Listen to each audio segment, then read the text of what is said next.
സ്ത്രീധനം കൊടുത്ത് കല്യാണം കഴിക്കണ്ടെന്ന എന്റെ തീരുമാനം. ഓ, അപ്പൊ ആ ചാപ്റ്റർ ക്ലോസ്. അല്ല, ഇതാര് പാട്ട് സാറോ? സാറിന്റെ രാത്രിയിൽ ഇവിടെ കാര്യം എന്ന് വെച്ചാ കൊല കൊല്ലി തന്നെ കുത്തി മലർത്തുവന്നാ സാറ് പറയുന്നു. അഭിലാഷ് എന്നോട് വിവരങ്ങളൊക്കെ പറഞ്ഞു. എന്തായാലും വരാനുള്ളത് വഴി തങ്ങൂലെന്നല്ലേ.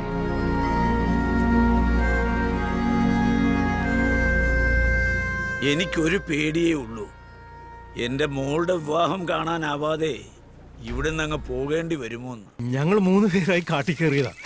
ഇപ്പൊ 2 പേരെ കാണാനില്ല. സ്നേഹത്തിന് വേണ്ടി ഇനി നീ കരയേണ്ടി വരില്ല. മാനഞ്ചും മിഴികൾ പൂട്ടി നീയുറങ്ങെന്നോമലേ, നീയുറങ്ങാരോമലേ.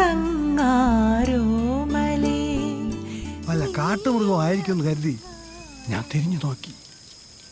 നോക്കുമ്പോ എന്താ, നീ നമ്മുടെ കുടുംബത്തെ അപമാനിച്ചു, അമ്മയെ അപമാനിച്ചു. നിനക്ക് വട്ടാണ്. ആണ്, അച്ഛനത് ബോധ്യപ്പെട്ടല്ലോ. പത്മത്തിന് കവിത എന്ന് പറഞ്ഞ ജീവനാ. അവൾക്ക് ചിലപ്പോ ഇയാളെ അറിയാമായിരിക്കും. കെട്ടുപ്രായം കഴിഞ്ഞ പെണ്ണല്ലേ നീ?